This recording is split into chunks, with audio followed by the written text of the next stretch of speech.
ආයුබෝවන්. ඉතින් මම ඔයගොල්ලන්ට ගොඩක් දවස් වෙනවා මේ වට්ටෝරුව ඉදිරිපත් කරන්න කියලා. මොකද්ද මේ රහස් වට්ටෝරුව?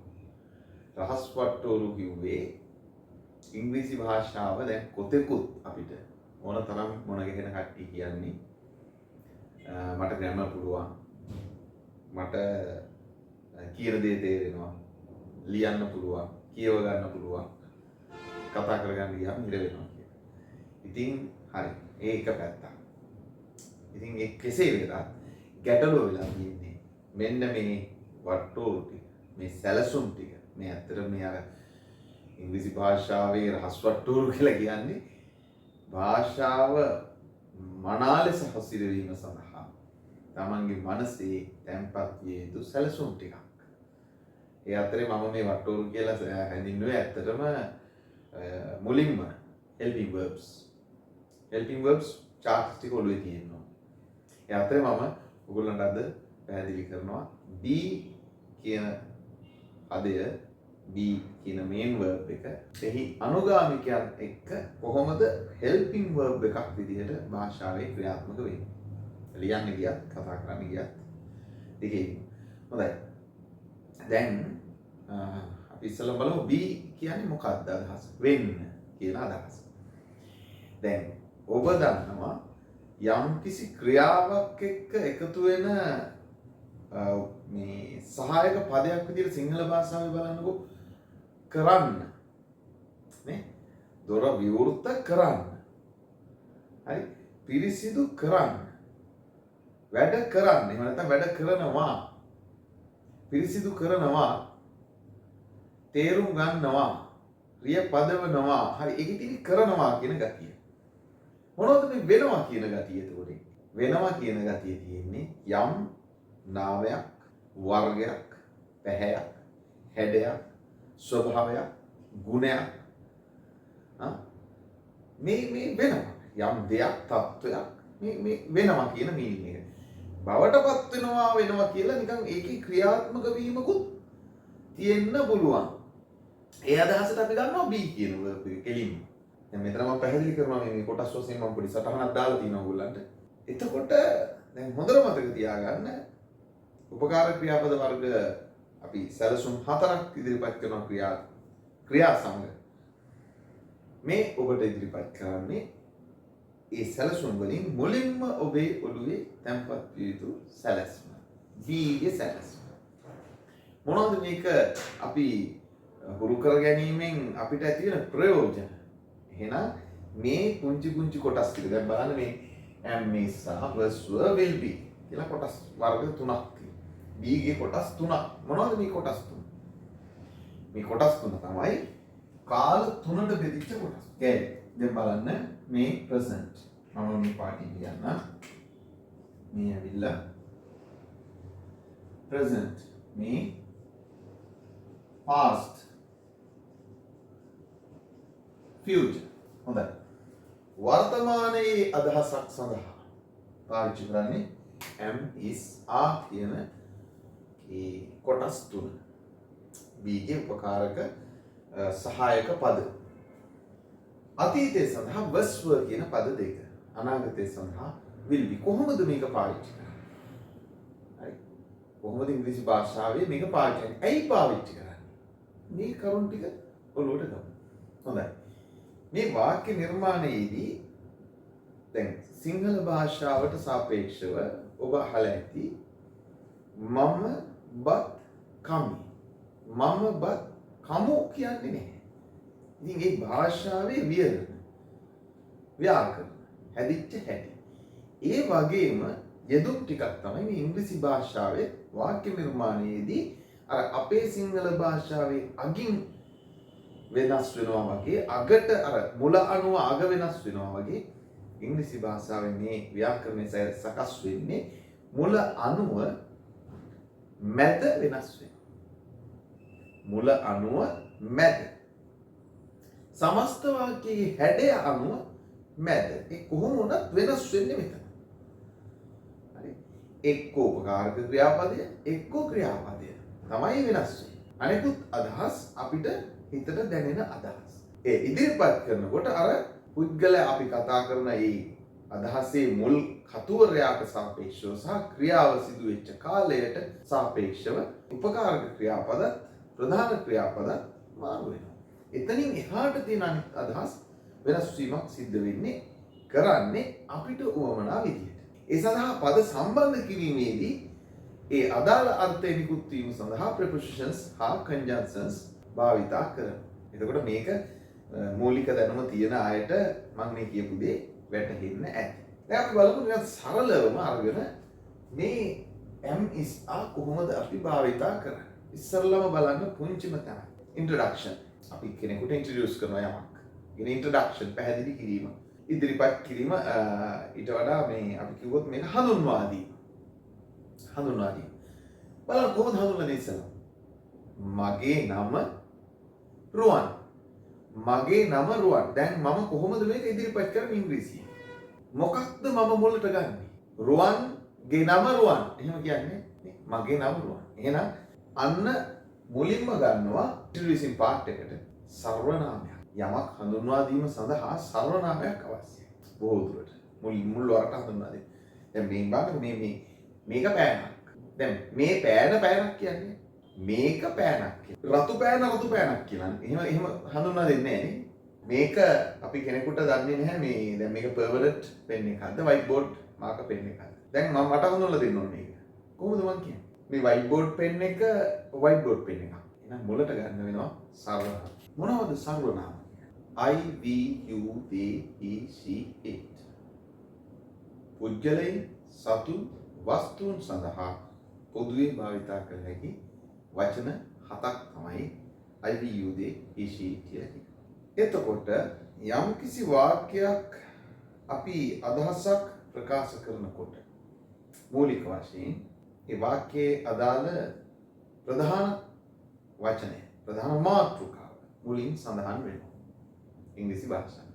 ඒ සඳහන් වෙන දේ ඉන්ට්‍රොඩක්ෂන් එකේ යමක් හඳුන්වා දීමේදී අපිට ඒ මම දැන් ඔයාලට හඳුන්වලා දෙන්න යන වචනයෙන්ම මේ හඳුන්වා දීම කරන්න බෑ. එහෙමනම් මෙන්න මෙහෙම කරයි. පෑන්, ඩස්ටර් එක, වයිට් බෝඩ් එක කියලා මෙහෙම අතින් පෙන්නන ගමන් අර මුල් වචන ගිලගෙන වගේ ප්‍රකාශ කිරීමක් කරයි. එහෙනම් ඇරුණාම නිකන් කතා කිරීමත් එක්ක පැහැදිලි කිරීමකදී මේක නිල් පෑනක්. මේ ඉන්නේ මගේ තාත්තා. මේ තමයි මගේ බොස්. මේ වයිට් බෝඩ් එක මේ වයිට් බෝඩ් එක. අන්න එතකොට මේ වයිට් මේ මෙතනදී එක්කෝ සර්වනාමයක් එහෙමත් නැත්නම් ආදර්ශක සර්වනාමයක් ගන්න. ඉතින් එහෙම අරගෙන මේක දැන් හඳුන්වා දෙන්න. බලමු අපි හඳුන්වලා දෙන හැටි. නම I මම බණ්ඩාර. මම රුවන්. I am Ruwan. I am රුවන්. එතකොට Iට මෙතනින් භාවිතා කරන්නේ am. ඒක ඔයගොල්ලෝ දන්න. නිකන් හුරුවෙන්ම තියෙනවා I නම් am කියලා. අර මම නම් මී වගේ සිංහල භාෂාවේ. නේ? I නම් am. ඊට පස්සේ ඔහු ඇය ඌ ඒක කියන එක වස්තුවක් එක මිනිස්සෙක් එක සතෙක් පිළිබඳව එක කාරණාවක් එක දෙයක් පිළිබඳව අපි හඳුන්වා දීමකදී අපි පාවිච්චි කරන්නේ is කියන උපකාරක ක්‍රියාපදය. හරි. He is my best friend. He is my best friend. He is a manager. He is my father. He is a businessman. බලන්න මෙන්න මෙතනදී අපි ඉන්ට්‍රොඩක්ෂන් එකේදී අපි කෙනෙක් හඳුන්වා ඉන්ට්‍රොඩියුස් කිරීමේදී කෙනෙක් පිළිබඳ හඳුන්වා දීමේදී අපිට පුළුවන් නම වයසක් එයාගේ තත්ත්වය එයාගේ පොසිෂන් එක එයාගේ තනතුර එයා කවුද කියන එක පැහැදිලි කරගන්න. අපි මෙන්න මේ කොටස් ටික පාවිච්චි කරමු. දැන් එක උදාහරණයක් අපි ගමු. මෙතනින් මම කියන්නේ මේ ගොඩක් වෙලාවට වර්තමානයේ ඉඳගෙන මම බණ්ඩාර ඒක මම කියන්නේ නැහැ කවදාවත් මම බණ්ඩාර වුණා. එහෙම අතීතයේදී මම බණ්ඩාර වුණා දැන් මම රුවන් අනාගතේ මම කමල් කියලා කියන්නේ. ඒක කොහොමත් සාමාන්‍යයි. එතකොට ඒ වගේ දේවල් මෙතනින් තමයි පාවිච්චි කරන්නේ. එතකොට මගේ වයස මම කියන වෙලාව වෙනකොට තියෙන වයසනේ කියන්නේ. ඒ වෙනකොට මගේ වයස කිව්වනම් පාවිච්චි කරන්නේ මෙන්න මෙතන. දැන් මගේ වයස නම් මම I am කියලා තමන්ගේ වයස කියනවා. I am Ruwan, I am 18 years old කියලා දැන් ඔයා හිතාගන්න. ඊළඟට අපි කියනවා එයාගේ තනතුර. I am Rohan. I am a student. අපි මේක pronunciation පැත්තට ගියොත් I'm a student. එහෙමයි කියන්නේ. I'm Rohan. I'm 16. I'm a student. නම වයස එයාගේ තනතුර කිව්වා. එයින් ඔබට යම් කිසි විදිහකින් මේ අදහස තව කෙනෙකුට ප්‍රකාශ. තව කෙනෙක් ඈදලා කියනවා. බලන්න යම් කිසි විදිහකින් ඒ අතීත කරන්න අවශ්‍යයි නම් මෙන්න මේ was were පාවිච්චි කරන්න. දැන් ඔයාලට ගැටලුවක් එන්න පුළුවන් I will the he she කියපු අයට. එමත් නැත්තම් වෙනත් විදිහක මොනවා හරි නාම පදයකට මේ ටික පාවිච්චි කරද්දී කොහොමද මේක වෙනස හඳුනන්නේ? m නම් මට මතකයි හැමෝටම නේ. මට තමයි මම m පාවිච්චි කරන්නේ. is ඔහු ඇය ඌ he she it එකක්. we you they එන වර්තමානයේ හරිනේ. අතීතේ කොහොමද මේ දෙක වෙනස් වෙන්නේ? මෙන්න මෙතනින් බලාගන්න වෙනස. හරි? මේක පාවිච්චි වෙන විදිය අනුව දැන් මම මෙතනින් ලිව්වොත් මෙහෙම I we you they he she it කියලා මේ am is පාවිච්චි කරන්නේ කාටද? දැන් වර්තමානයේ ඔයගොල්ලෝ දන්නවනේ. වර්තමානයේ ඔයගොල්ලෝ දන්න. අපි මෙහෙම කරමු. මෙයාගේම මෙතෙක් පාවිච්චි කරන්නේ am නේ. මේ we you they හැර he she it පාවිච්චි කරනවා is. මෙන්න මේ am is. එතකොට I we you they he she it කියලා කියපු මේ ලෝකේ සියලුම දෙනාව නියෝජනය කරන වචන හතට අපි මේක ඉගෙන ගන්නේ. ලෝකේ සියලුම දෙනාට එතකොට ඒ අනුව දාගන්න පුළුවන් මේ වචනේ. පාවිච්චි කරන්න. එතකොට I ට am පාවිච්චි කරනවා. he she it is පාවිච්චි කරනවා. එහෙනම් මේ යට තියෙන ආකාරද පාවිච්චි කරන්නේ මෙන්න මේ තුන් දෙනාට. පාවිච්චි කරන්නේ we you they ට. දැන් මොකක්ද මම මේ වර්තමානයේ පැහැදිලි කරලා උත්සාහ කරන්නේ? වර්තමානයේ ඔයගොල්ලෝ දන්නවා. I නම් am, we you they නම් are, he she it නම් is කියලා. එහෙනම් මේ උඩට අපි කතාවට උනත් කියන්නේ am is are. නේ? හැබැයි මෙතන පිළිවෙලට ඇවිල්ලා බලුවම තියෙන්නේ am are is කියලා. am are is. මොකක්ද? මොන බලන්නේ? මේ am is කියන දෙන්න දැන් මෙතන පාවිච්චි කරනවා I tie he she it. මෙන්න මේ කණ්ඩායම් දෙකට තමයි අතීතෙදි was පාවිච්චි කරන්නේ. දැන් පැහැදිලි. ඒ නිසා මේ බෙදීම මෙහෙම මතක තියාගන්න. මේක යා කරගන්න. දැන් මේ am is කියන වචන දෙක ඔයගොල්ලෝ වර්තමානයේ පාවිච්චි කරන අයට අතීතෙදි මොනවද පාවිච්චි කරන්නේ? මෙන්න was පාවිච්චි කරන්නේ. එහෙනම් අතීතෙදි දැන් I am happy. අතීතේ I was happy. He is happy now. He is sick. අතීතේ he was happy. He was sick. එයා දුකින් හිටියේ ඉස්සර. දැන් එයා සතුටින් ඉන්නවා. He is happy now. But before he was sad. Was. Now he is a doctor. Before he was very poor man. But now he is a rich man. දැන් එකයි පෙර එකයි අතීතේ. Is was am was. ඒ නිසා තමයි මේ දෙන්න එක තැනකට දාලා උඩින් තියලා අන්න එයාට මේ පැත්ත was කියලා පෙන්නලා තියෙනවා. දැන් වර්තමාන බෙදීම තුල ආයින් කියන්නේ එතකොට එතන තියෙනවා we you they. අපි ඔයබලා ඔබ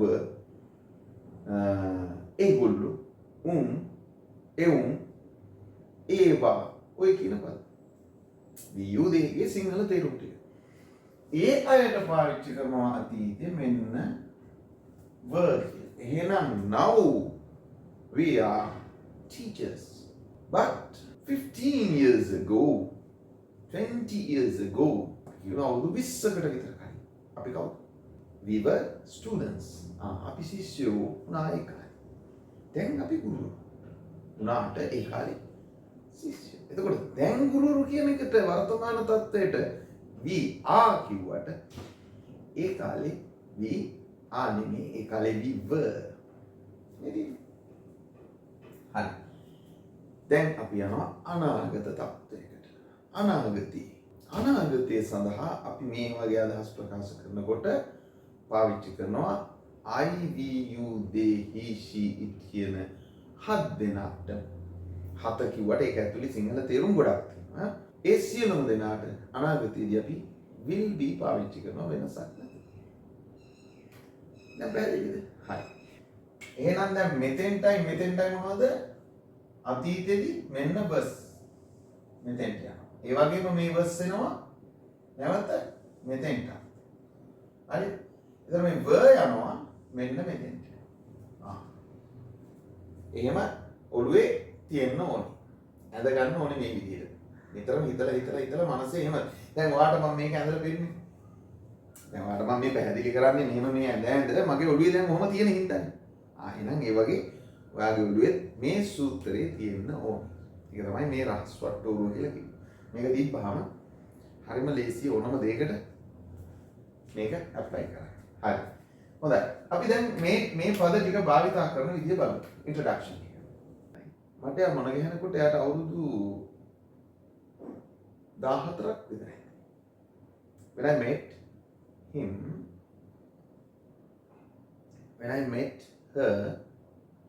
I met her, she was 14 years old. Now she is දැන් පවතින තත්ත්වය. ඒ කාලේ එක කියන්නේ she was වුණා. ඔක තමයි එහෙනම් මුලින්ම මේ කොටසින් අපි මේ පද පිළි තුනට. එතකොට දැන් මම ශිෂ්‍යෙක් විදිහට හිතුවොත් ඔයා හිතන්න දැන් මම ශිෂ්‍යෙක්. එතකොට now I'm a student. But after 5 years, after finish my degree, then I think I will be a doctor. එතකොට මම ડોක්ටර් කෙනෙක්. Sometimes I will be a teacher. සමහරවිට මම ගුරුවරයෙක්. ඒ වෙනකොට මගේ පොසිෂන් එක කියන්නේ මම ගුරුවරයෙක් වෙනවා කියන එක නෙමෙයි මේ කතා කරන්නේ. හරි. I want to be a නෙමෙයි. හරි. I'm going to be a එකක් නෙමෙයි. I will be. I am a student now. In the future, I will be a doctor. ඒ වෙනකොට මම ડોක්ටර් කෙනෙක් වෙලා ඉඳී ડોක්ටර් කෙනෙක් වේවි. දැන් මම ශිෂ්‍යෙක්. අන්න ඒක හොඳට තේරුම් ගන්න. හරි. right. ඊට පස්සේ අපි යනවා qualities. ඕනම පුද්ගලයෙක් දැන් නම කිව්වා. වයස කිව්වා. මේවා quality නෙමෙයි තින්නේ. එහෙම මිනිස්සුන්ගේ ගුණ නෙවෙයි හැම කෙනෙකුටම නමක් තියෙනවා. වයසක් තියෙනවා. යම්කිසි ඕනම කෙනෙකුට ඉතින් පොසිෂන් එකක් තියෙනවා. හරි. අඩුම ගානේ පුරවැසියෙක්, රටවැසියෙක් කියලා හරි පොසිෂන් එකක් කිව්වේ. ඊට පස්සේ තමයි හරි ගුණයන් මතුවෙන්නේ. ගුණයන් කිව්වම ඒකේ ගොඩක් තියෙනවා. හරි. අපි බලුවොත් ගුණයන්, පැහැයන්, ස්වභාවයන් නේද? දුප්පත්, පොසත්, උසයි, කොටයි, මිටි, මහතයි, ලස්සනයි, කැතයි, දක්ෂයි. මේ කොච්චර තියෙනවද? හරි. ඒ වගේම හැඩකාරයි කියයි, හුරුබුහුටි කියයි, එතකොට කටකාරයි කියයි නේ. බුද්ධිමත් කියයි, උගත් කියයි. මේ මිනිස්සුගේ ගුණයන්.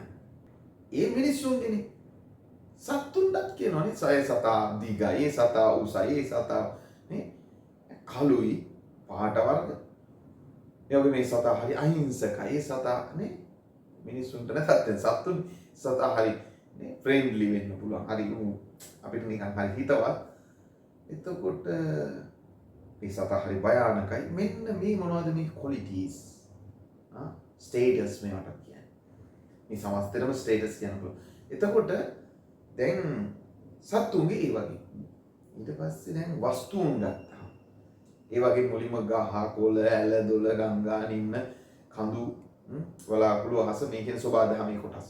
ඒකම අපි කෘත්‍රිම ලෙස නිර්මාණය කරන ලද දේවල් වල යම් ගුණයන්, පැහැයන්, නේද? හැඩයන්, shapes. ඒක round, ඒක හතරැස්, නේ?